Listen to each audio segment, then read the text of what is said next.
Hello and welcome to Sport This Morning. I'm Cecilia Morogbe. Good to be here. Welcome to the Thursday morning edition of the show. I'm Yemi Adebayo. Let's start you off this morning with football. It was a triple dose of football across the country yesterday in the Nigeria Professional Football League, of course, Nigeria Women's League, and in the Nigeria National League. We'll be talking much about that later on the show. Yeah, definitely. And also on the program, we'll be talking about the FIFA Confederations Cup. Okay, that's the midweek talking point Yemi just talked about. We'll be talking about the FIFA Confederations Cup, where Chile, for the first time in their history, they are in the finals. And it's been a big one for Bravo, saving 3 penalties, and Portugal couldn't convert one, while Cristiano Ronaldo was waiting in the wings to actually get the final one.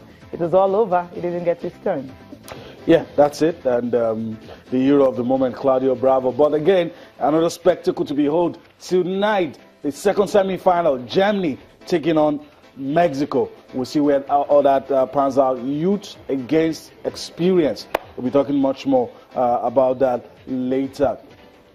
All right, we'll get started with the Hillsbrough disaster where 96 people went to watch football and they never returned. And so finally, most of the family members who are still living will get to have closure in that 1989 incident and the Liverpool clash. There's a whole lot of stuff that's been going on before that. So inquiry was set up, investigations and all that. So finally, but 6 people have been found guilty, and of course, have been charged. Okay, I'm not going to be that. They've been charged, you know, because they've been charged for basically murder. And this case has taken, you know, many twists and turns in this case. But the thing is that most of the victims didn't lose hope.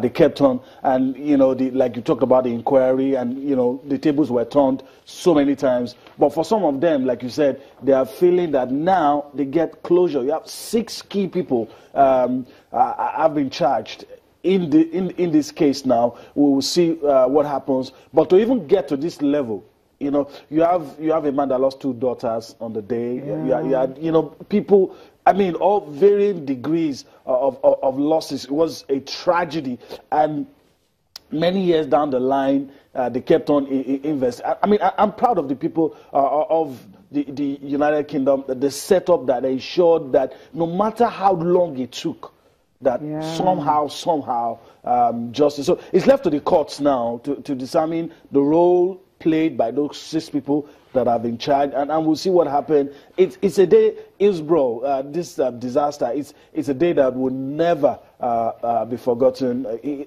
Whether or not it should have been prevented, whether or not the 6 people should have done more, whether or not they are culpable in some way, time will tell. Yeah, time will definitely tell, because just looking at the pictures once more coming from that 1989 disaster, you will find out that the way, you know, most of the victims were crushed from 18-year-old to adults, all of them, you know, 96 of them, you know, trying to get over the fence and all that, and then the police just couldn't prevent them. And the first story, what actually hurt most of the family members was the fact that when the story broke out, police actually blamed, you know, the tragedy on the drunken fans, explaining that, you know, that's the only way it could have happened. That's what made it painful for them, blaming, you know, them, those who died, but that they actually caused the death by themselves because of the way. And that's why the former chief superintendent of the police, David Duckenfield, is one of the 6 people that has been charged, because it's now looking like a spin, you know, the explanation provided when that case. So it's looking like a spin now, because apparently it seems it wasn't true. Maybe the police just gave a spin and said, oh, this is what happened. And years down the line, it's been proven that that was not actually what happened. And we'll see. I profile people involved in this one. We'll allow the court system do its job, and we'll see what happens from there. Yeah, we'll see what happens from there. We'll take reactions from that now. There is sufficient evidence to charge former Chief Superintendent David Duckenfield with the manslaughter by gross negligence of 95 men, women and children. Mr. Duckenfield was the match commander on the day of the disaster.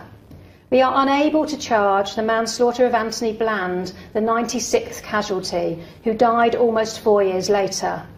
This is due to time limitations imposed by the law as it applied at the time. After so many years of waiting, the Hillsborough families and there were different groups within Hillsborough, not just the Hillsborough Justice Campaign. There were the Hillsborough families who came together, and the work that was done by Margaret Aspinall and others has been absolutely exemplary. And I'm sure, as I said, obviously today will be a day of really mixed emotions for them. But I welcome the fact that charging decisions have been taken. I think that is an important step forward. A reaction from that incident there. Well, we're happy that they'll get to have a closure right now after how many years? But then, at justice, it's never late. Never. When you get to understand, you know that, okay, finally they'll have that closure. It's 28 years, a lot of waters have passed under the bridge, but yeah, I mean, as high as the level of a prime minister gets in was a dark day. It's a day that will never be forgotten in their history. So we'll see what happens. But in this part of the world, it's a lesson that your past deeds can catch up with you. Of course. And anybody can be held accountable. Anybody. And that's why I'm happy with the system that they run over there that ensures that, justice. People should do their jobs. And if you don't do your job and tragedy happens, you'll be held accountable. That's the way it goes.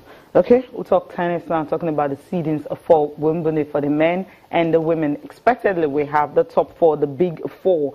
They're back right now. For the first time, we're having those big four. I mean, the best four ever. You're having the four of them all together. Number 1, 2, 3, 4 since 2014.